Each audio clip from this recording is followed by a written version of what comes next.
Hi, y'all. I am here at OTE, Overtime Elite, here in Atlanta, Georgia, and I have the pleasure of hanging out and talking with Ronnie Tullis today. So I'm going to ask him a bunch of questions because that's what I do. And so I'm going to start off with the first question. Okay. Tell me a little bit about yourself, hometown, teams, hobbies, just everything. I want to know everything. Okay. So as you said, my name is Ronnie Tullis. I was actually born and raised here in Atlanta, Okay. Southwest Atlanta. My elementary, middle, and high school are all within, let's just call it 20 miles of this arena. Okay. So I'm literally homegrown. My dad served the police department for almost 40 years. Oh, wow. My mom was, she started off, well, they both met as bodybuilders, personal trainers. My mom went on to work in the bank, personal train, but then served East Point Fire Station as well. Oh, so she's a firefighter? Mm-hmm. Oh, The wow. smallest firefighter in East Point. She has a day in East Point and everything from Oh, my saving a kid gosh. from from a well. So she served for like 25, 30 years there. I grew up loving basketball. Yeah. My mom tells the story of the first thing me picking up as a child being the basketball. And from there, I've just always been sports minded. I remember not specifically, but vaguely, like the North Carolina, the Tar Heels Okay.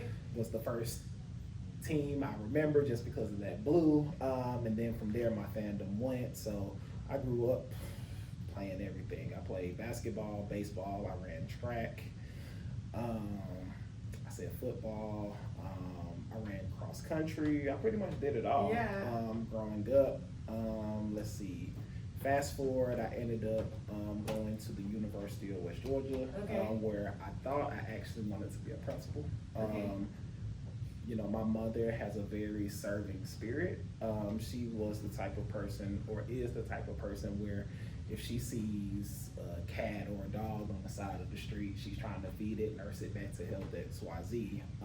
And she always just gave, like, unapologetically, just like, if she had it to give, Yeah. and you were in a position where you needed to receive it, she would do She that. would do that. And I adapted that growing up. Before I went to college, worked at a summer camp. It was awesome. And from there, I was like, I went to work in schools.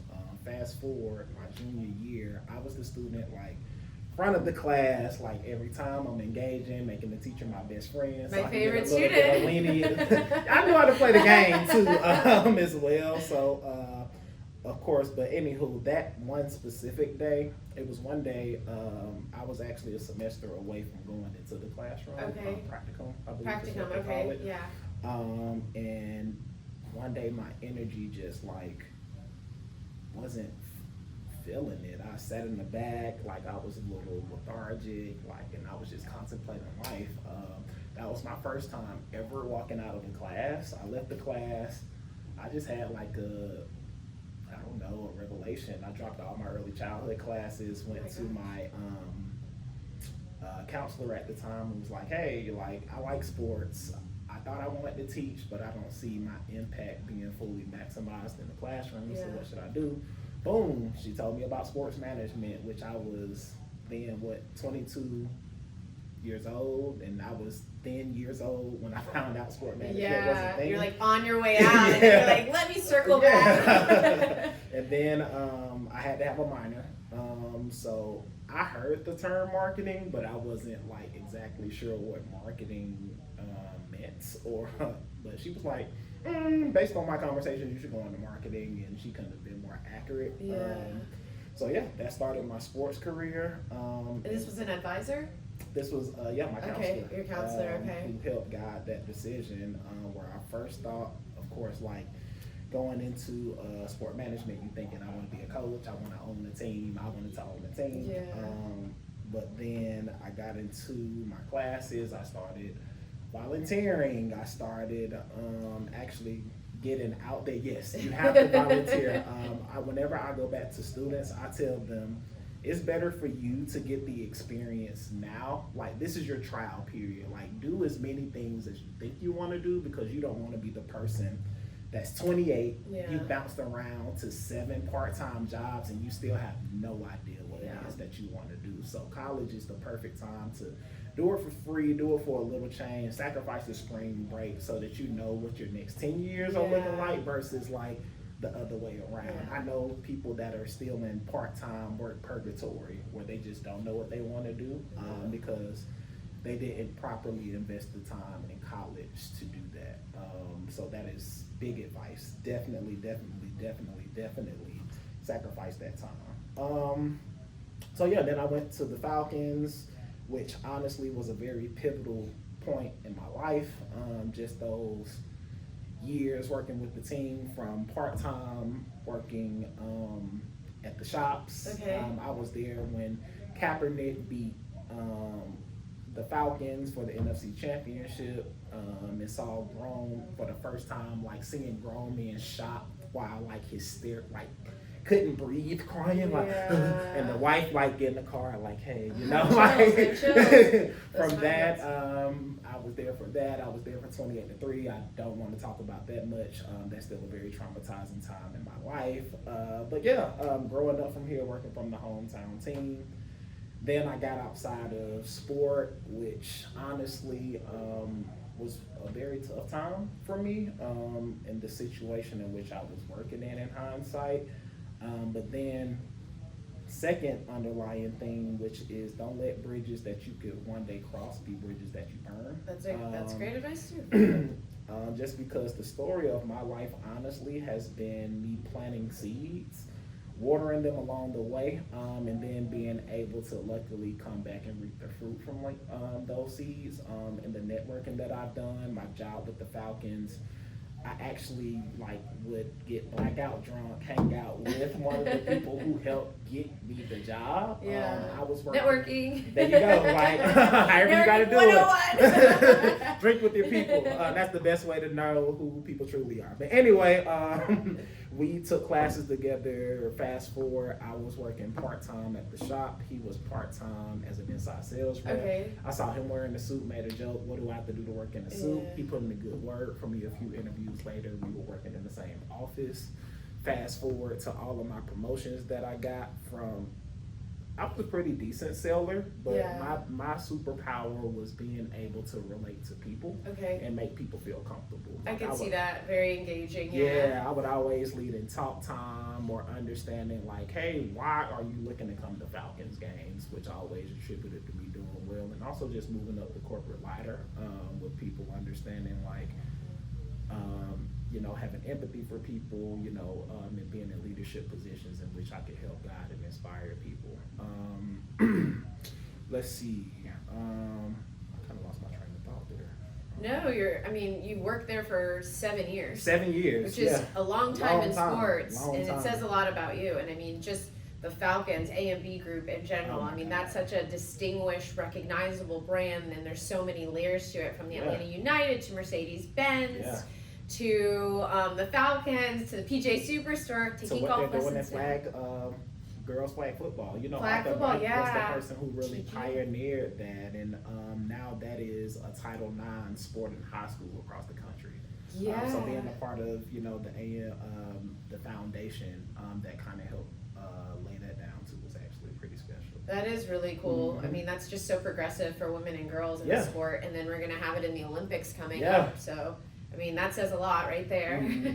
So I got to see a lot during my time there. Honestly, a very cool place to work, and met a lot of people who are still in my life today. A lot of good friends, and honestly, the Falcons is where I learned the do's and don'ts of what to do as a professional in sport. So, I mean, that's a great role model to follow by. I always tell the students that I teach here in Atlanta.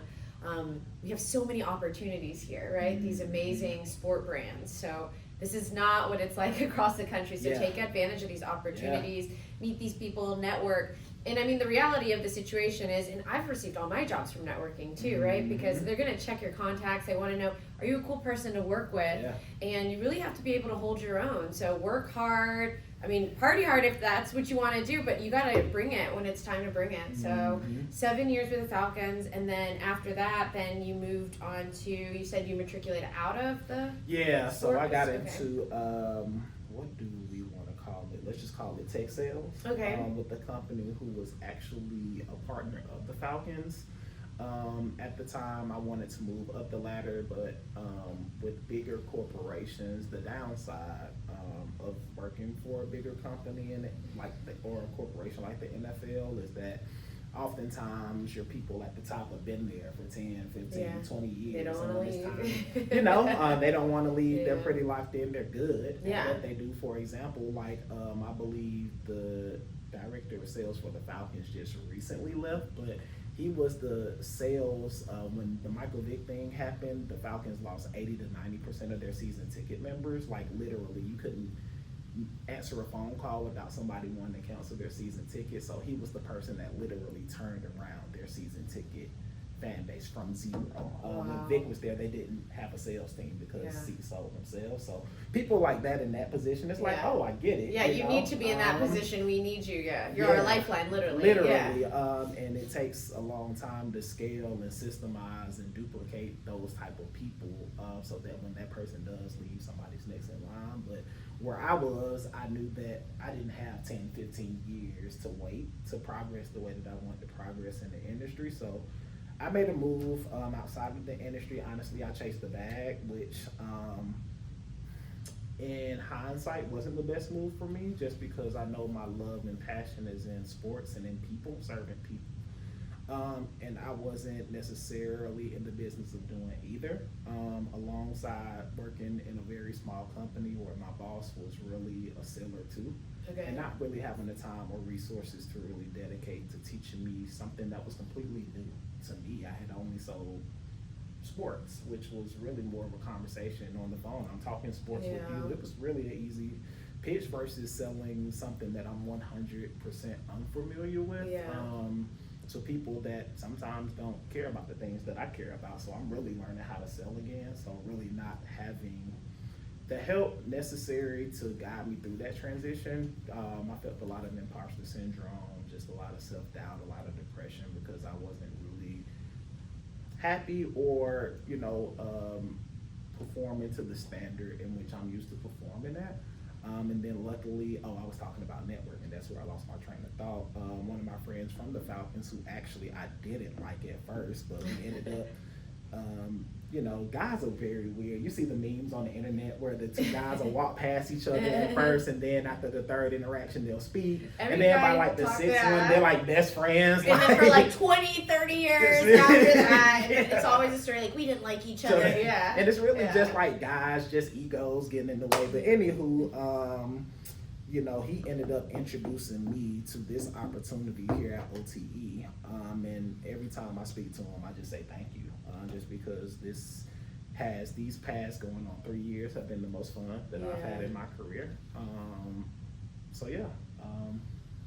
That's a long-winded story. Yeah, it's a great story. And every time I come to the arena, I could tell that. And the students, when they see you and they meet you, they could feel that too. So you don't even have to say that out loud. Like, you could really feel the energy of how much you love what you do.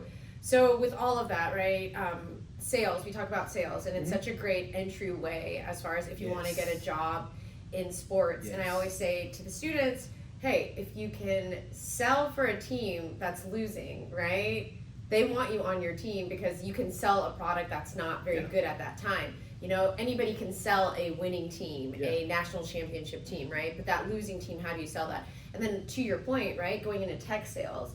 So with all of that, with all of your experience with the Falcons and sales, and like you went through so many different roles that gave you all of that experience, and then in tech sales, how has that translated as far as your transferable skills here to OTE and what you do?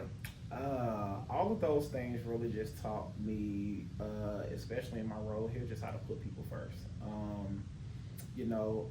Sales is really connecting a person's wants. Like you have a product, they have a want, and how do you bridge that gap? Okay. You know what I'm saying? And that takes a lot of listening, a lot of understanding, a lot of empathy, which 100% falls into my role. Luckily, the pressure of selling for me here doesn't exist just because ticket revenue isn't the main driver of our business. So I have the freedom and the pleasure of giving away, let's call it 40% of our tickets on a game day to a Boys and Girls Club, to whatever. But it's less not necessarily in that aspect, but when it comes to, the person that is coming to you whom, is a 13-year-old who's dealing with a rare case of something, and this is their opportunity to escape reality, even if it's for an hour, 3 hours. How do I make that hour, 3 hour genuinely that escape, so that hopefully, I was just talking on our team meeting about this earlier. My goal with people when they come here or when I interact with people is, how do I make them feel even marginally, a fraction, feeling better when they leave than they did when they came. So my experience in sales just kind of helped me to understand first and foremost myself, because oftentimes you have to dig within, understand yourself before you understand the things outside of yourself. And then it made me really just care and understand people, which I always put first. Falcons, one of the core values there was put people first, right? Okay. So just always, and then again, going back to my mom, that's just something that I grew up understanding. I want to meet your parents after you're telling me I'm like, they seem really cool. They're service people. They want to help the community, and how it's translated to you with those experiences with the fans. My mom will talk your head off, but she's a sweet lady. So yeah, those are just some of the things that have just helped me, just be successful in what I do today. Yeah. No, and I could really I feel like every single time I've come to this arena, and honestly, I haven't come to too many games, but I've come to just enough. I feel like every single season I make it to a game. Yeah, that's but the experience is so different, from the halftime show to the DJ and what they're playing. And it just feels like an NBA All-Star game for high schoolers, like middle and high schoolers, every time I walk in. And I mean, the kids are so psyched to be there. And then what you do with the kids, they're great. And my students, they come in and they're all a little intrigued. Like, they've heard about OTE, they don't really know what it is, but then they're like, hey, the lights went out. But they don't really know what it is, but when they get here, they're like, that was such a great experience, and thank you for helping with my teaching evaluations, making me teacher of the year for those tickets and bringing us in. And it's just been such a great experience going to those games. So thank you for all the engagement that you do. Got to do a tour too. Yeah, I'm gonna do a tour. So I think that'll be valuable for them to just see, because people see, it'll just bring everything full circle. To see, like, these are the people in the control room. These are all of the things that help you hear the audio, that why the cameras are switching, why the lights are doing X, Y, Z. Here's why the players are in shape. Here are our actual educators. Just really seeing the full scope and showing, oftentimes, like, this shows people, oh crap, I didn't know that was a job that existed in sport. And then of course, for everybody, to see people that look like them performing those jobs is also important, and we have a lot of that here. This is probably the most diverse place that I've worked as well. So bring them by. I can't wait for my tour. So y'all stay tuned. Y'all stay tuned. So, you've been at OTE since 2022. And can you tell us just a little bit? I know, right? It is flying so quickly. I got to Atlanta in 2019, and I'm like, I can't believe I've been here for that long. Maybe it's because of COVID years. It was weird. It was a blur. Down for a little bit. So can you tell us a little bit about just OTE as an organization, as well as your position? And you are the group outreach and ticket operations manager, so it looks like you wear multiple hats. Yeah, that's very broad. I help fill our arenas on game day. I'm really out in the community, building the relationships with the schools, with the AAU coaches, everyone in between, the individuals who love OTE, who come to us for their annual birthday or their annual AAU team. All of these are real things that exist. I helped start our tours program, which has been fun. That didn't exist before I got here, and I was like, I helped, even just my experience in professional sports, just bringing some of those things here. Like, when I got here, I think I was the number one ticket employee, number one here in Atlanta prior to. So we're going on our 5th season. I came the start of season 2. Season 1, we were literally begging people off of the street to come into our arena. But the history of our league, to take it a step back, OTE, of course, is an IP or an extension of overtime, being the parent company. IP, for those who don't know, intellectual property. So the metaphor I like to use is overtime is the parent, the mother, the father, whichever you want that to be. OTE is a child of overtime, along with Overtime Select, our ladies league, along with Overtime OTX, which you OTX, yeah, boxing, yeah. Yes. I've been to that too. That was cool. Which also falls under our another extension, OT7, our 707 league. But to talk about a little bit history of OTE, which I share on my tours, shameless plug, is we originally started as a content company. So the LaMelos, the Zion Williamsons, even that whole Ball family, really, LiAngelo, LaMelo, Lonzo, Mikey Williams, Julian Newman, who's not my favorite guy, but we gave him a platform for some reason. A lot of other yeah, athletes. A lot of people, yeah. So we basically had an app, and we had iPhone shooters who would literally go across the country, record this content, and send all of that footage into a centralized app where our team would then post those different clips. So like just highlights from influencers going around and looking at the best players. Yeah, the best high school guys. That were just, yeah. And we were amplifying these guys. You know, we're part of the reason why Mikey had that big when NIL was first coming across, he was one of the the $3 first million ones, deal with Puma. Part of that was, you know, him being attached to Overtime and really just like blasting his content over such a long period of time. Fast forward, we ended up hosting a game between Zion and LaMelo when they played in high school. Oh wow! Which was huge, sellout. Like our. Where was it? Where was the game? It was in New York. Okay. So one of our co-founders, Zach Wiener, he actually had to pay a fan $20 to go from standing up to having a chair to sit down. Literally, the co-founder, and we had to turn LeBron around because we reached capacity, and they were threatening to shut us down, and he would have caused a riot. Oh my Literally gosh. insane. Yeah. That's how big that game was. So that really planted the seed for like, there's a demand for us throwing these types of games. Like people are going to come out. Then boom, COVID happened. So then of course, momentum. You know, like we were able to get people out, but not to because of course you could only have X amount of people in. You know, high schools. You know, if you had to know somebody to get into the school, it just became a challenge. A lot of red tape. So that's where the seed was planted. Like, okay, we have the athletes. You know. Then it was just, why don't we start our own league? So boom, 2021, this league started. And yeah, we've been thriving ever since, little by little, brick by brick. So that's a little bit the story of Overtime. My first event actually was at the time the biggest event in our history. We basically played some of our guys here in Atlanta, played a few teams we called the Blue Checks, which were high school, well-renowned high school athletes that were blue check. Like before you could buy a blue check, right? Yes, Before you could buy it. Yeah, so like Mikey, the Boozer twins, Rob Dillingham, before he came over, we actually got him from that event because Donda happened in between. And then I watched that episode on Amazon. Oh, they go one shot. Yeah, one shot. So yeah, I got hired. Did all my onboard and stuff, and then next week they were like, "Hey, we're throwing this event. We need you to get people here for it." And I was like, "Oh, great!" Which luckily I'm used to selling out 70 or having a part in selling out a 70,000 foot person arena, Mercedes-Benz. Here we only have a capacity of 1,200, so we made it work.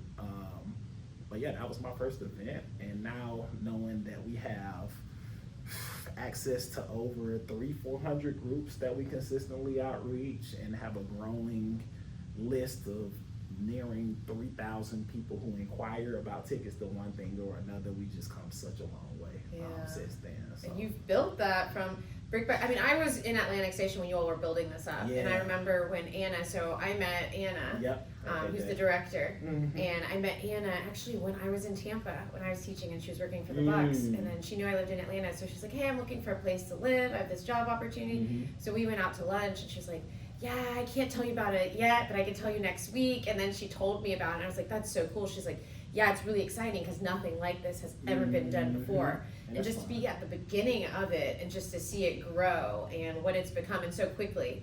I mean, there's just so much. I mean, I guess like razzle dazzle, that sounds super corny, but there's so much to it. It's such a spectacle. And there's just no way anybody could be bored. Like my mom came to a game. I don't know if you saw my parents came with me. Mm-hmm. Oh my gosh, she doesn't like sports at all. Mm-hmm. She was so into it. She was like cheering. She was standing up. She still asks me about that experience. Yeah, let's go. I'm like, hey, when are you coming down? I'm trying to get them to move here, but that's a whole different story. But just for even the person that's not into basketball or just doesn't really watch sports like that, this experience really gets them engaged. They want to watch the players because they're like, they're this young, they're doing this well, like, wow. And because of the arena, like you said, the 1,200 people arena, you can really feel that energy. And there's not a bad seat. So you can really feel it no matter what. Very cool, very cool. So with that energy, my next question, OTE has such a fresh and young energy when you come into the arena. How do you consistently keep that experience going? Because to me, I feel like that would be such an exhausting job to do. Like, because I feel like it's not even replicated. Like when you started something, I don't want to say from nothing, but nobody's experienced anything like this. You all could watch one shot and you could see how they grow and the players and all that. Very, very cool series on Amazon Prime. But just reviving yourself, I feel like you're constantly kind of upping the game every single game. Yeah. First and foremost, we have the best fans ever. Our fans are literally insane in a good way. Like they ride or die for us. Like we have people that'll come from Slovakia. I hosted a family from there this past season, from Hawaii, from Alabama, who I have a family who came to 60-70% of the games. They live in Alabama and they would drive down on a Friday, leave that night, and they were like, we just got to be here. We love it. And it was like an older, like I want to say a couple, their average age maybe like 45, 55, but like, so they had to be here. So we've just done a good job of just building this brand, and I think even going backwards is just like the storytelling of our league, and getting people excited about that, and how people can feel like they know our guys, whether it's following them on social media, with the age gap of our primary demographic, which is the middle school, the young college students. They're around the same age, so they feel like they grew up with these people. Then you come here and you see that after your favorite player just played, he's up getting nachos and he'll sign your forehead, which does happen. Our fans do ask, or they'll ask for their sweaty game-worn socks, and they'll luckily give it to them. So like just being in an environment where our people don't feel unreachable, and having guys who really invest back into our fans too is very cool. And one thing that I also love here is that I talked about the NFL being like very much like a yacht, a big ship, where here we're only going in our 5th season, so we're still very much a small business, a paddle boat, where we have the flexibility to turn and pivot and do other things. So we're able to experiment. Hey, we want to do this for halftime. Simon Says is a one they will not stop talking about. And if it doesn't work, it's like, cool, we're small enough as a team to pivot and do something different. Or, we also are, Dan Porter, our CEO, is also very forward thinking. And even every sport that we're in, we get into disrupted a little bit to show what the future of the sport could look like. For example, we have in the penalty in basketball, in a lot of leagues, in college you'll shoot, if you're in the single bonus, you'll shoot 1 free throw. Double bonus, you'll shoot 2. In the NBA, you get a foul trouble, you shoot 2 free throws. We have what's called the big bonus, where it's basically a 4-on-5 fast break for the team in the penalty. So it starts like you have somebody at the free throw line on the other side. In front of that, the defender is behind, and then in the front court, you have 4 on offense, 3 on defense. So it's 1 less person on defense. So the person that's on defense that fouled is out of bounds. They can't enter the play until the ball hits the rim on the big bonus. So that substitutes the 2 free throws. Oh my gosh. Also, another rule is that in a lot of leagues on dead balls, you hand the ball to the ref. In our league, once the ball is out of bounds, you grab it and go. So you just kind of keep that momentum. Mm-hmm. Maybe they'll adopt it in the NBA or something. Yeah, you know? and that's the goal. Even with boxing, viewership. we have what's called the knockout round, or the knockout bonus. So where if you knock somebody out in that round, you get more money. Wow. Then we've made the ring sizes smaller so that the guys can't run around the ring, and we're enticing them to throw their hands. So I did not realize that, every sport that we get into, we disrupt it. So it's not just getting into the sport. It's like, how can we kind of sit on our own island within this sport? Because like boxing has been the same sport since it's been a competitive sport, and even the WBC has come and said that, which is the primary body over boxing for the most part, has said that we're the future of boxing. Oh wow! Because it's more exciting to watch. It's exciting, it's new, and it's different. Which is what people want to see. So it's just cool being a part of.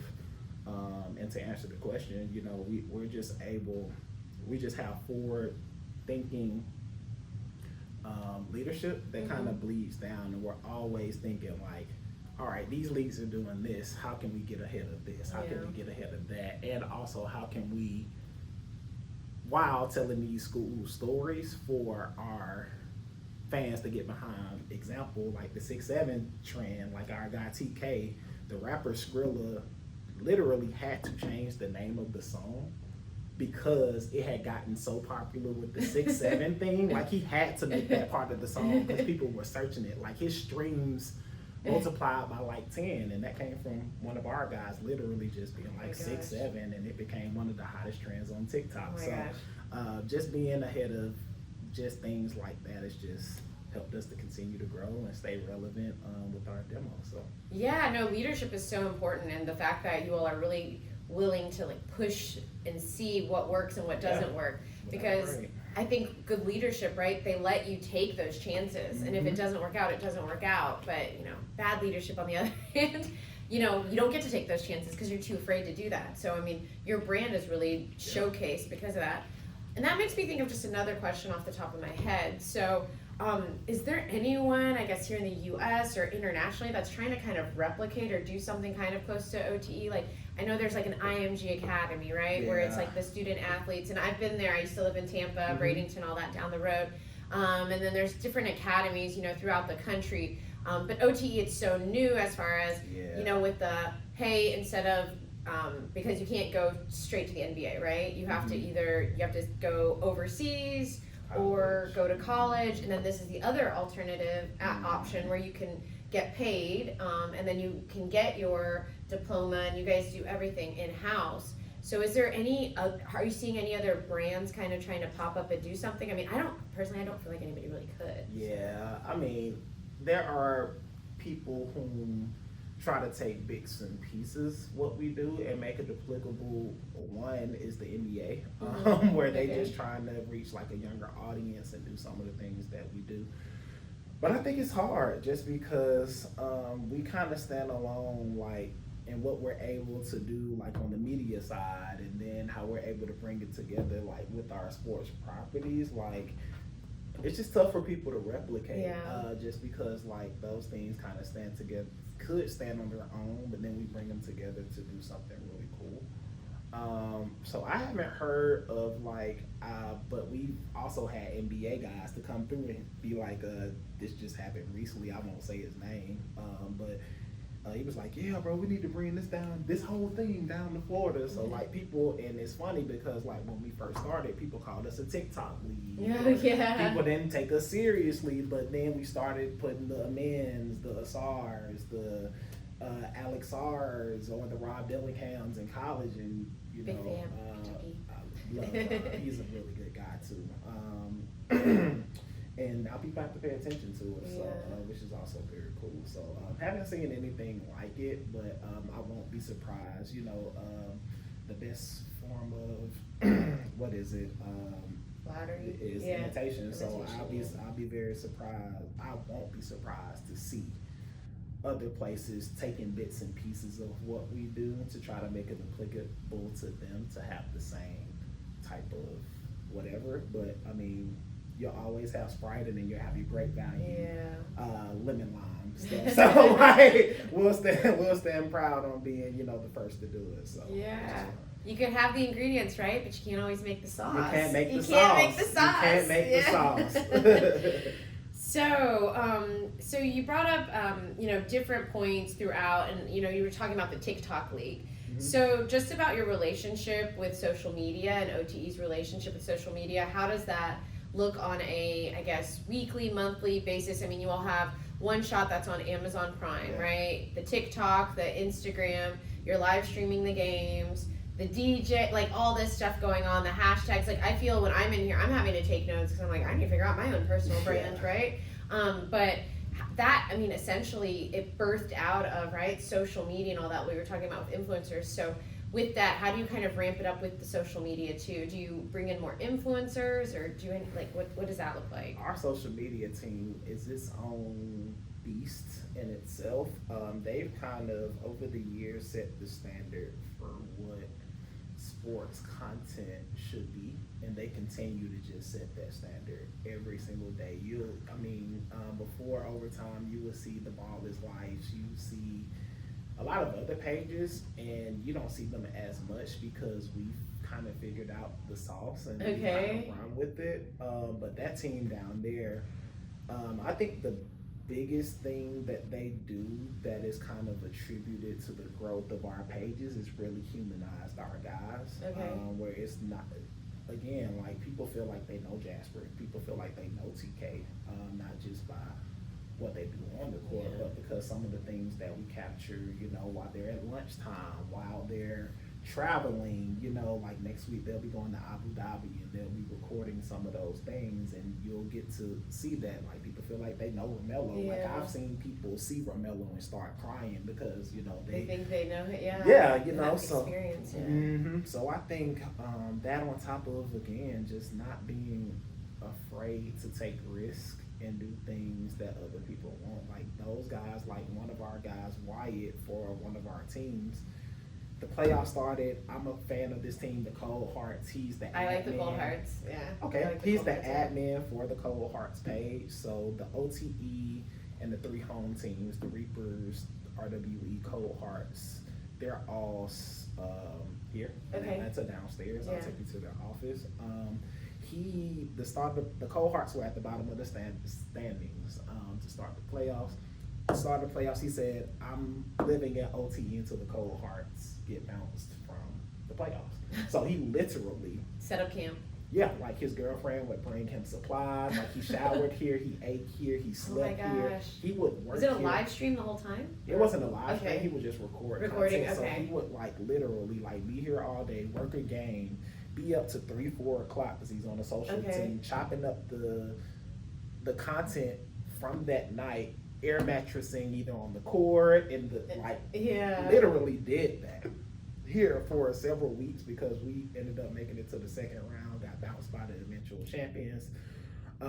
So just things like that, that a lot of people probably won't be willing to do. But that was something that our CEO was like, let's do that. Oh no, that's cool. I'm like, I gotta go back. I gotta run that back and watch that. That's cool. Yeah. They talk about super fan. I mean, they created like a what do you call that? I forget. Like Duke. What do they call the Duke? Oh my God. I can't even think of it right. Cameron Crazies. The Cameron Crazies. Yeah, and they're just there for 6 weeks camping out, like kind of an isolated version of that, essentially. Yeah, I love that. Oh man. So yeah, just doing things like that and really just being crazy and hey, these people are doing that. How about we? Or even like our social team leads a lot of the conversations. Like we didn't start this conversation like the gorilla versus the 100 people, but these are the type of things that they come up with into in the mix. So it's like we're not just focused on basketball. Like we're getting your attention and capturing your attention from a lot of different angles and using our talent, using our athletes, etc., to kind of guide those conversations. You get your perspectives from those people, and from those things, you're like, oh, TK feels this way about the gorilla. I feel this way about the gorilla. That's my boy. You know what I'm saying? So, or just introducing new people that, you may have not been the biggest Cole Rosario fan, but you saw this docuseries or this piece of content that we made about him, and you're like, dang, that's somebody I wouldn't have probably followed. Let me follow them a little bit more. Now you become a fan. So just doing things like that, and our social media team just does a great job of doing all of that. No, very cool. I was just reading this article. I want to say it was Deloitte that just published this study, but don't quote me on this. I have to look it up. I don't have my notes in front of me right now.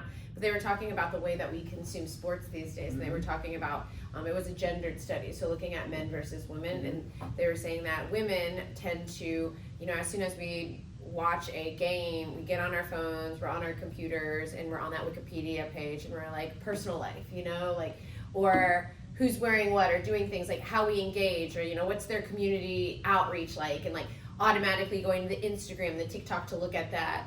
So the way we consume sports, and also too looking at that from a gendered perspective with women versus men, I think it's really great that more teams and organizations are giving that more behind the scenes look at stuff, because it does keep you more engaged in those talks. And then when I survey my class about that, it's very true. The students, where they're like, I do that. How do they know I do that type of thing? Yeah, even one of the first things in sales is that people buy from people they like, they know, and they trust. And that's not just with things that you sell, it's with people's attention. Like, if they like you, they know you, they trust you, they want to engage. So we do a good job of breaking down or creating that no trust relationship with our fans. And Absolutely. No, I mean, it's a good product. When I see OTE anywhere, I'm like, okay, this is just the way you all design everything. It's just very elite. Shout out to Ronaldo and the creative team for keeping everything super fresh. Yeah, I want to meet him now. I want to meet everybody in your life. Ronaldo is one of the coolest people you would ever meet. I actually just did a career fair with him yesterday with this school that's actually the Rise Academy. But yeah, he was just telling his story, and he designs a lot of our merch, a lot of the things around the building. Very interesting guy who also, if you see somebody in the building, he probably had his hand and invited them. Gunna filmed his one-on-one video. And Ronaldo actually orchestrated that, had the creative, instinct to do some of the things that were executed in the video. So one of the coolest people here in the building, who's very humble and likes to be a ghost, doesn't really like the spotlight, but definitely a essential piece to our building. And you all have so many celebrities that come. I mean, I don't think I've been to a game where there wasn't a celebrity. Monica, her son, right? My favorite. And then NLE Chopper. And then who else? Carmela Anthony. Yep, he's an investor. We've had Shaq twice this year. Lisa Leslie came back to That Days this past year. The rapper Skrilla, who has the song that our athlete helped them change the name for. Who else have we? Bradley Beal. I've seen him a few times. Devin Vasil with the Spurs was actually training with us this morning. Drewski, he's here all the time. He actually was training here for the Celebrity All-Star game that he was snubbed the MVP that he was upset about. Actually working out. Trying hard to do seriously, weights, basketball, back to weights. He was getting to it now. It wasn't just content. So yeah, you just literally, that's one of my most fun parts, is that you just never know what a day is going to look like. And I've seen, with that being said, I went to OTX and I saw the mayor. He boxing. Loves coming here for boxing. Every time we clear out that section, and he's here turning up. I mean, that's a nice setup that you all have. So I'll definitely have to show you guys the setup and one of the pan views that I do. Okay, so my next question to you is, you have a degree in sport management and a minor in marketing. Has that helped you? It has. Because a lot of people I talk to, they're like, my degree didn't do anything. So how has it helped you in this aspect? So first and foremost, shout out to the University of West Georgia, the sport management department. Good faculty there. I know some of them, it's been a lot of turnover since I was a student, but they really laid a very good foundation of what you need to do in the sport industry. Not only that, they allowed me the opportunity to get real experience, and they didn't allow me to cut corners. I was blessed to have professors that genuinely cared about me, to the point where they knew the type of quality of work that I was capable of. So if I did anything less than that, they'd be like, look, Ronnie, we're not going to even accept this. Do this back, give it back to me. Or I had one guy who was very instrumental in my growth. His name is Trent Ross. He's over the Coliseum. Pulled me. I was just slacking, going down a bad road, just kind of burnt out, just kind of, we all kind of probably went through that in college, and sat me down, like really like as a human, like had a conversation with me, not as a student teacher, but like just like, hey Ronnie, like what's going on? Talk me through that. So like having people that not only like cared about my professional growth, but my personal growth, and then just teaching you things like how to go the extra mile on LinkedIn, how to really grind, how to network, why it's important to sacrifice and volunteer. Teaching us about risk management, about all of the different departments within a professional sport business, so that I'm not just blindly applying for the director of sales job out of college, even though I did do that anyway. Everybody does, right? They just go for it, that like, half court shot. West Georgia literally like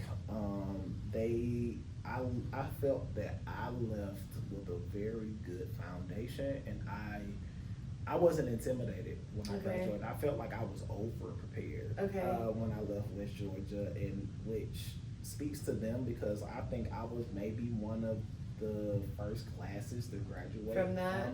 Sports management. Helped found the Sport Management Society, so like we weren't a large group, but we had a lot of people who had a lot of experience, a lot of people who had done a lot of good things, and they brought in a lot of people from the industry who were working in the industry to help give us what we needed in order to thrive in the next level. So West Georgia did their thing for sure. No, they have a great program there. Yes. You come out of it obviously, and then I know Tron. Yeah, and now he's at FIFA. I just ran into him. Wow. Yeah, he moved.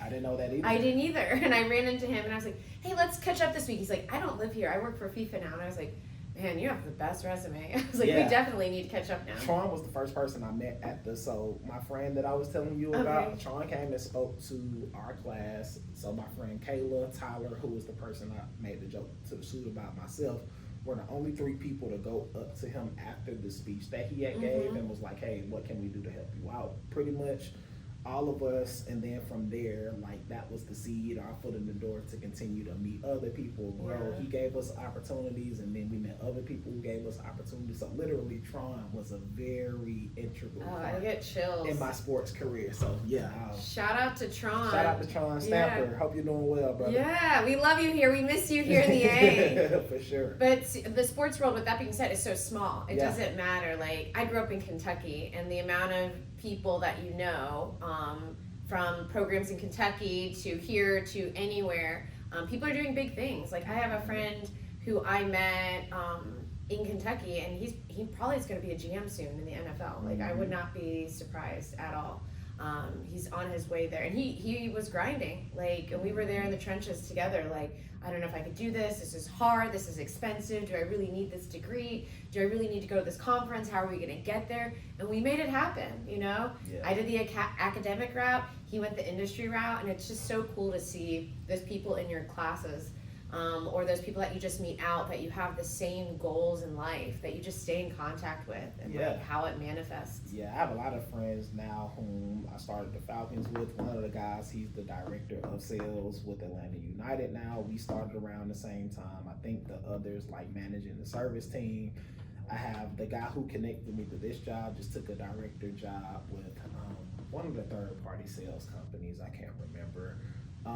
So to your point, like just meeting people along the way and then seeing them excel on their journeys now it's really cool. Then again, these are people whom, black out, afterward, just, being young and dumb with to see like the growth and, them doing great things in the industry is super cool. Yeah, those memories you get to share for sure. Yeah. Yeah, the one that's an off-camera conversation. Good time. Okay, so we're kind of getting down to the end of this, but what does an average week look like for you during basketball season, and then also to outside of basketball season? The good thing about here is that no day looks the same. Okay. Just because you gotta understand first things outside of your job that are happening, like a graduation, like Right now, a graduation. there are just always so many things which could affect your work day. But during the season, my work days are probably anywhere from 60 to 80 hours, just depending. I can see that. And it's primarily just like, who do we need to reach out to? How do we get to our ticket number? Like, that's my goal during the season. Like, I know what our crowd needs to look like. I know what that number needs to look like. How do we get there? Who do I reach out to? What do I have to do to get to that number? Every week is my goal. And of course, it's filling in the other requests, like who will be in town. Somebody's always in town. Somebody's always celebrating a birthday. There's always those things as well, along with we have a few other experiences you all got to experience or had a student to experience the Adidas six man. We help orchestrate that experience. On top of we've added like a tent outside where we do first come first serve upgrades. So getting stuff together for that, it's just a lot of moving pieces, and also just depending. Sometimes our investors, partners, sponsors would want to come out to a game in which there's extra pressure to get people in the building to do certain things, or if it's a theme night, it can look different from trying to get all the things together. So it really just depends. Okay. But even in our off season, which could actually be more busy because right now we're in between boxing, we have girls basketball coming up. We have 7-on-7. I didn't even know about the 7-on-7 until you mentioned it. All three of those things are happening at the same time. And our team, our events team, pretty much does what we do across all the different properties. So we're stretched all over the place too. If you need some volunteers or interns. Which is a hot topic and conversation as well. But it's never the same. It's fun. It can get busy, don't get me wrong, but it's all worth it once the people are finally in the building and you're engaging and making sure they have a good time. Okay. But fortunately, this has been the most off season that I've had in a long time. Okay. So I've been able to take some naps, get some rest, and not do anything on some weekends. Which That's I think wonderful. I've had my first weekend to myself this year. I want to say was in like March or April, just because during the season it was Saturday, Friday, Saturday, Sunday. So now I'm just trying to get prepared for the next wave of busy that's coming. I mean, I will say this, what impresses me about you specifically and also to the OTE brand in general is your communication and your efficiency and your professionalism. Like, I tell you, if I send you an email, I'm like, whoa, I already got a reply back. And it's just, and also too, it's so direct, it's so to the point, like, it's just like a task rabbit, deliverables, like, and so I feel like, I like that communication style because it's like, okay, back and forth. I don't have 20 emails going back and forth. It's like, ping pong, done. Yes. And it's great. So thank you for that. You make it so easy. And I mean, that says a lot about your leadership style and all of that. And thank you so much for including our students in this. Shout out to Amy Romani, amazing family. They came, it's the Adidas sixth player or sixth fan. Oh man, she actually just graduated. Oh, congrats. So she's on to really big and great things, but the family was so grateful for that opportunity and they still talk about it. So thank you for that. Of course. I just, like I said, a few more questions, but you've gotten to host, OTEs have gotten to host so many cool events. What's your favorite annual event, or maybe there's just one that sticks out in your mind, like this, I'm so happy I'm here, this was one of the best events? I gotta say it's playoffs. Playoffs, that's when everything just ratchets up. That's when the out of town guests start to come from all over the place and start to see us. The play on the court is reflected, and that's where some of my best memories are created and experiences are during the playoffs. I will say season 2 finals where the Thompson twins brought it home. I've been to a few Super Bowl. I've been to some cool sporting things.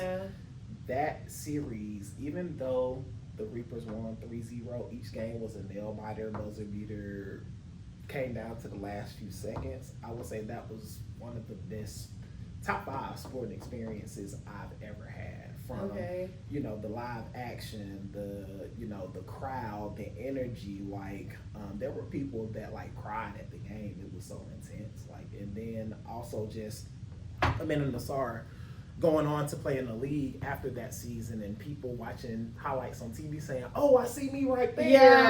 Like, you know, and that was my first time really being a part of that here. Yeah. So being a part of those experiences, and, you know, just being able now to watch them in the NBA, I feel like they're my little brothers, you know? Yeah, because they're you know, so just young, that and then vibe. they're growing, and you get to actually see them grow and graduate. Yeah, and when I first met them, you could barely get 5 words out of them, and then you see them doing interviews and they're chatting it up, and it's like, okay, we see you. Or, you know, when they got here, they didn't know how to tie a tie, and, you know, our pro habits class helping with things of that nature, what to say in the media, you know, just seeing them brushing up as men, and then they come and train during the off season, so then of course you getting to see them them having NBA bodies, like, oh my God, like, who are these people? Wow, your shoulders, like, you will literally run through a wall here, and then just again seeing all of those things come together. You know, them, how they speak, the confidence, and just like knowing their stories from them, like having the "I will be in the NBA"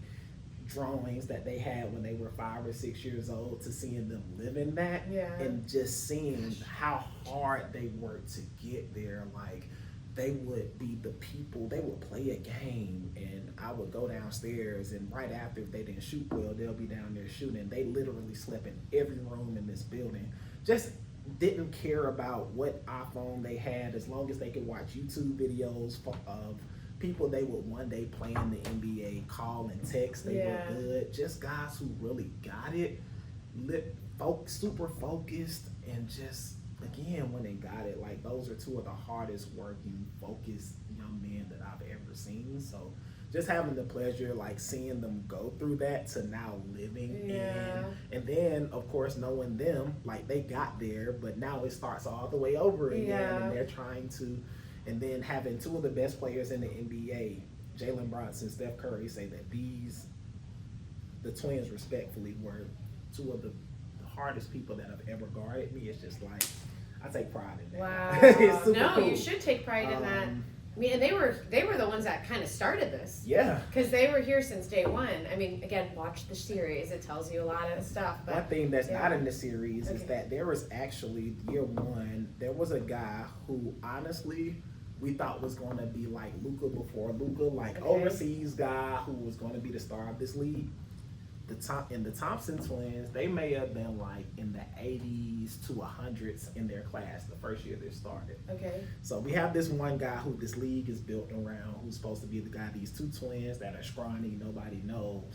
They embarrassed this dude, and from there, that's kind of how the torch was passed and the attention was put on shifted the to spotlight. him.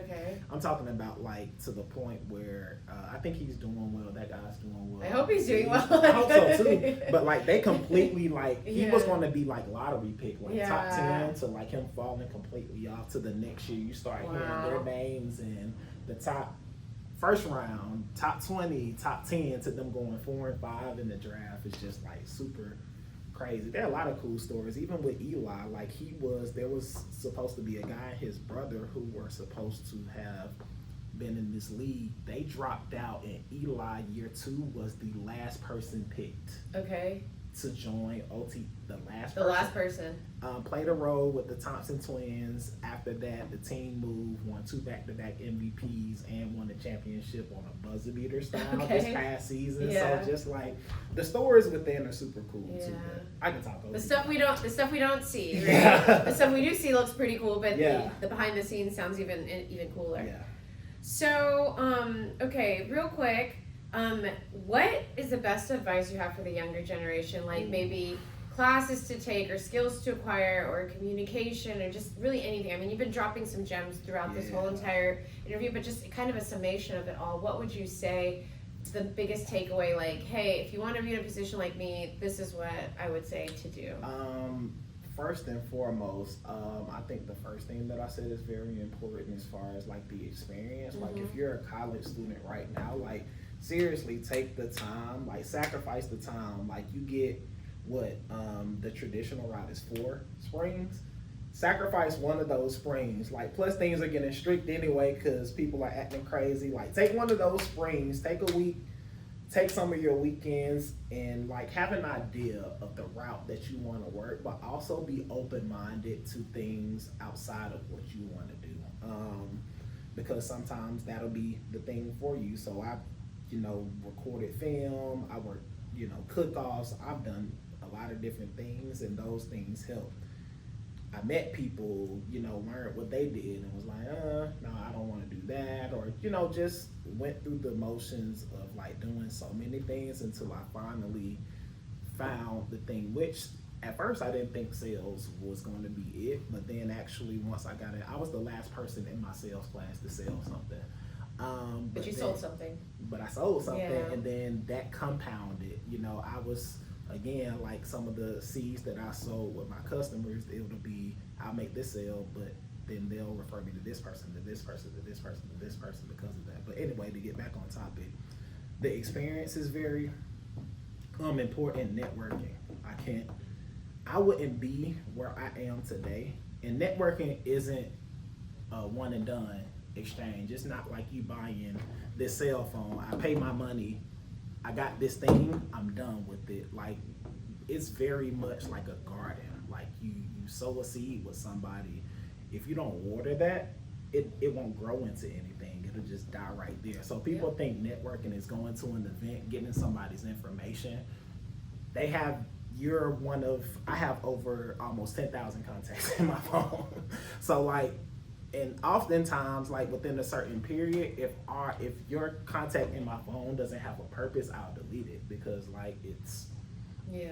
To be fair, I have to make space and make room. No, that's real. And then also like, that's real. Like, so I would say like after you meet somebody, like what's the follow up? Are you getting a lunch? Are you getting information? Are you pouring into the person as well? Like even people feel as though like as a student, like you can't pour into somebody who's in a higher position, but actually you can. Like you can thank somebody for their time with lunch, with coffee, with small gestures like that go a long way. And people who are in positions like us, for the most part, want to reach back and give to people who get the grind and respectfully do things to get to our position. So I would say after you network with somebody, follow up. Like every now and then, let them know what you're up to. Let them know what you learned from their conversation. Listen to what they're saying and ask them questions about the things that they're asking. They manage a sales team. How did your sales team sell this quarter?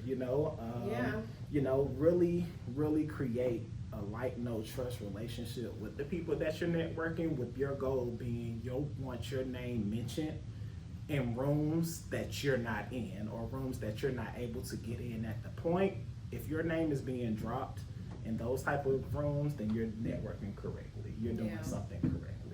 And there's a whole master class to that and strategies, but I won't get into that. But I will say networking is very important, and also just working on yourself, like really understanding who you are, understanding what your strengths are, what your weaknesses are, and having people around you who can help keep you accountable, who can help with your blind spots. I am lucky to have people that love me to be like, I'll complain about something at work and they'll be like, Ronnie, you were actually wrong.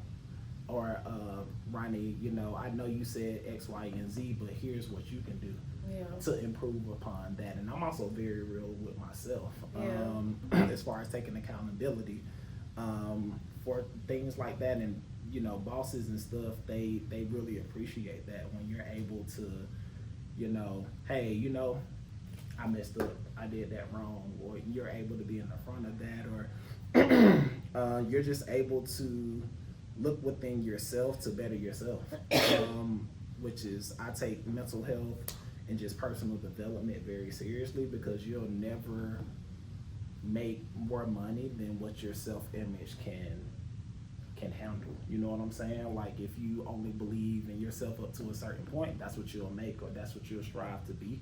So it's always about sharpening yourself, and with that, people men lie, women lie, energy doesn't lie. Yeah. So from like you doing the work on yourself, you'll be able to gravitate towards people who are either doing just as good, if not better. Yeah. Just from you existing and being who you are and striving to be the best version of yourself. So I won't get too deep into that, but I really do take personal development very seriously, and your mental health too, because if you don't take care of yourself, you'll miss out on so much in life.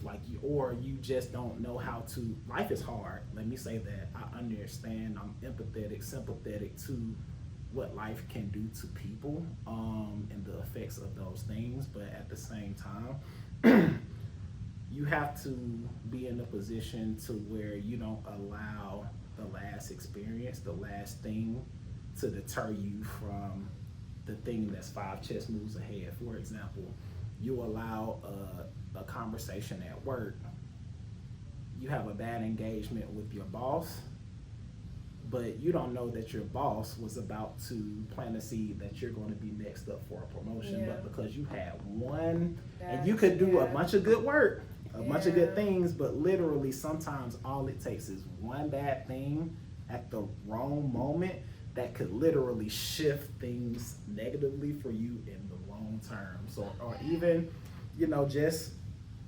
dilly-dallying, saying hey to somebody in the office, you don't know that's the person that you needed to know to help you get to where you needed to go. Yeah. You know what I'm saying? So even like small things like that go into big difference. And just always being present and giving your all in each and every moment, because you literally never know who's watching or when the work that you're doing is going to pay off. No, I mean, you're definitely right about all that. I mean, this is such great advice. I think even talking about when you were talking about like the major and when you were switching and all that, Yeah. I went through 5 majors before I got to sport Yeah. management.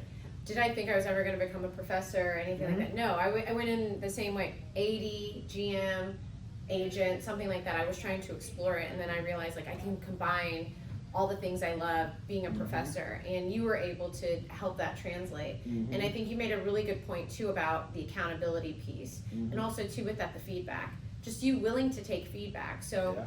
just learning and having that environment where you can take feedback and not be defensive, and learn from that feedback and grow. We all have imposter syndrome at one point or another, right? And then also too, we all don't always get the best evaluations. Yeah. So, what do they say now? Don't crash out over it, right? Yeah, like, don't right, crash right, out. right. Like, I had a friend, he crashed out. He had a really good job. And guess what? He's been unemployed for 2 years now. So don't burn those bridges. Like, professionalism all the way, no matter what. Take that feedback, really sit down, marinate, try to figure out, hey, how do I resolve this, right? Be a solutions person, because this is great advice. You're going to get hit at every single end. Like, life is not easy. It's not always fair. But you got to just stay on the straight and narrow sometimes, because the bigger picture, it's right around the corner. One thing, too, I'm going to say this, and I'm going to lean up. Don't get caught up in that office drama, y'all. Uh-oh. Don't. Water cooler talk. Don't get caught up in that stuff, like all the mess. Like, do your job, be professional, and go home.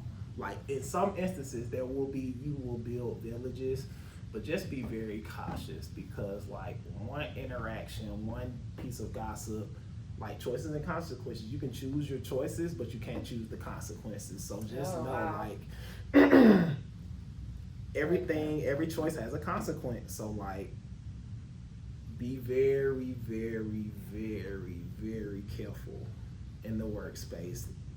Treat people kindly. Don't get caught up into things outside of your job that could affect your job. Just be smart and be careful, y'all. Because don't post crazy things on social media. That can follow you. Be careful about the relationships that you have within an office. I would steer away from that. I know some offices don't allow that. I've also seen bad breakups in an office that have caused everything up to people wanting to do bodily harm to themselves. So there's just a lot.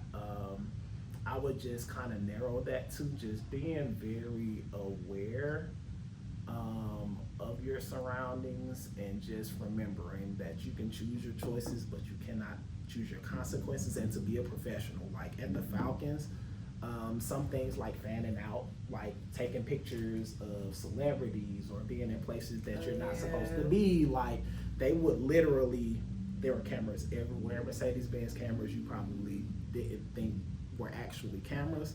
They would bring you into a meeting like this, slide you a picture of you doing said behavior and be like, explain this. Wow. But you weren't supposed to be doing it in the first place. Yeah. So yeah, I mean, yes, they'll do that on you. And it's Friday. But yeah, those are just some of the things. I could talk all day. Yeah, no, that's great. That's great advice. I mean, and that doesn't even matter if you're working in sports or where you're working. Like, that's just in general. And I don't think we talk enough about that. So when I take students to conferences, I have to do the whole rundown. And now I've just started to embed that in my curriculum. Like, you know, they're like, Dr. Butler, what do we wear? And I'm like, oh, I didn't even think I should go over that, you know, and like with the comfortable shoes aspect too, you know, like this is what you need to wear. This is how you look professional. This is how you can carry your phone. This is like what I do, things like that. And, you know, sporting events, alcohol is involved. So how many drinks do you have? You're an adult, right? But everybody knows that guy. Everybody knows that woman, right? You don't want to be them. So there's just certain things that we need to talk more about. And I just appreciate you bringing that up, because this is the real deal, and this will affect you no matter where you go in the world. If you are working and you have a credential, do not drink. You will get fired at every place that you go. Listen to him, yeah. Tuck it in, take it off, change clothes, but yeah. That polo you wear at the airport when you're sitting at the airport bar, you know, and you do something, or if you yell at somebody and you're wearing the logo of your organization, you got to be cognizant of all this stuff. So that lady you calling everything under the sun on the internet, screenshot it, send you to your boss, like it's real. And I've known people to get fired for everything in between. So remember, the main thing is that you can choose your choices, but you can't choose the consequences. So just be wise in your decision making. Okay, so that pretty much wraps everything up. I'm going to ask you one more question and then we're done. Professional organizations, or anything that you would recommend reading or watching just to stay kind of like up to date with what's going on in sports or the industry or anything like that, that, you know, somebody could possibly get involved with? Sports well, first and foremost, I meet a lot of college students who don't have an updated LinkedIn page or who don't have a profile on Teamwork Online. If you're in either of those, you're already behind the ball. Literally every job in sport is posted on Teamwork Online. Every job in sport is posted on Teamwork Online. Every job in sport is posted on Teamwork Online. Repetition is the path to progression. So literally and that's just not in your state, your city, in the country. Also, you may have to be open-minded to leaving where you are, because the job that you go want someplace else. May not exist, where you are. Get that experience. I was lucky to be in a position where I haven't had to leave my home city and state because of the opportunities I was afforded. But that may not be your situation, and that's just life in general. I left. I drove 17 hours to Lake Placid, New York, to work for Bobsled and Skeleton. Yeah, and it was great. Did I know anything about Bobsled and Skeleton? Cool runnings. That was it. And I was very honest on the interview, and they were like, cool. You will learn when you get here, but you have the skill set to be here. And because of that, my life has been so much better. I've gotten invited to so many things because of that one experience. That's cool. So I'm like, go, leave, come back. You can always come back. Yeah, always come back. Luckily, I haven't had to. I mean, right out of college, I got the Falcons opportunity. They were building a new stadium. New stadium projects are very lucrative. If you get a chance to sell a new stadium project, I will highly encourage it, especially if it's for all my salespeople, of course, or people who don't know, and sales could be a path. I'm going to share this. There were some when the Vegas arena was open. The first 4 months of that project, because you're selling seat 1, row 1 of that project, I know people in 4 months made 6 figures selling that. So new stadium projects are very lucrative. I happen to stumble into one out of college in which, you know, snowball effect. I do too. I would consider that till this day, just to run some money up. But so I would say that. But yeah. No, that's great advice. So thank you for that. We try to work on the cover letters and resumes and all that, but I cannot stress, thank you for saying that, because sometimes when I say things, not everybody listens. Yeah, So I didn't always have the best resume or cover letter, but my interview skills were on point. Like, I always had people who were good at stuff like that. I'm the type of person where, like, once I get in that interview, I'm going in there with the mindset, I know I can do the job. Yeah.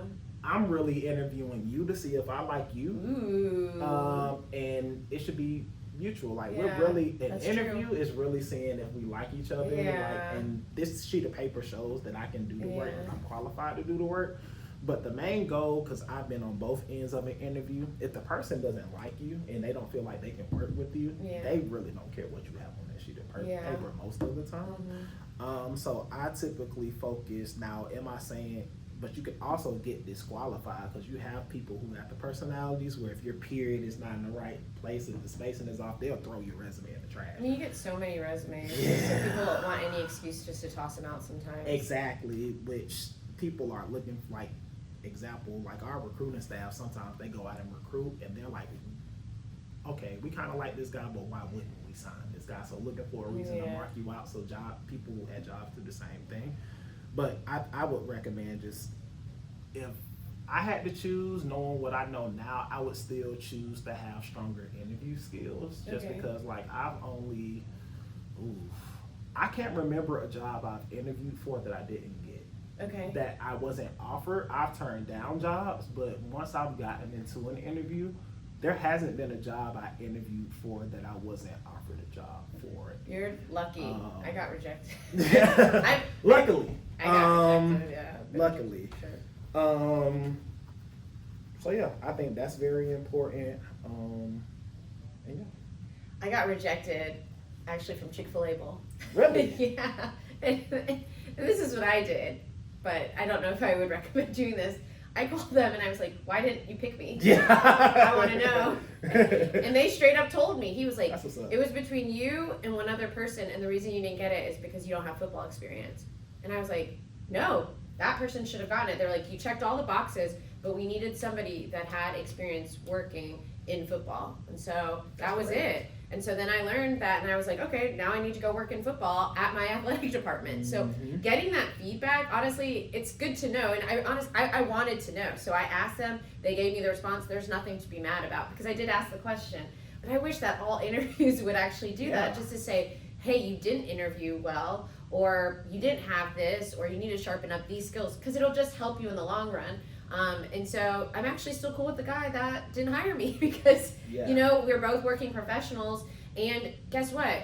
I was a better fit for another position there, right? Not that one that I interviewed for. So there's hope out there, y'all, even if you do get rejected. But you also have to have the courage to receive that type of feedback, though, you know, because a lot of people, they don't have the intestinal fortitude to receive, like, what's negative about them, you know?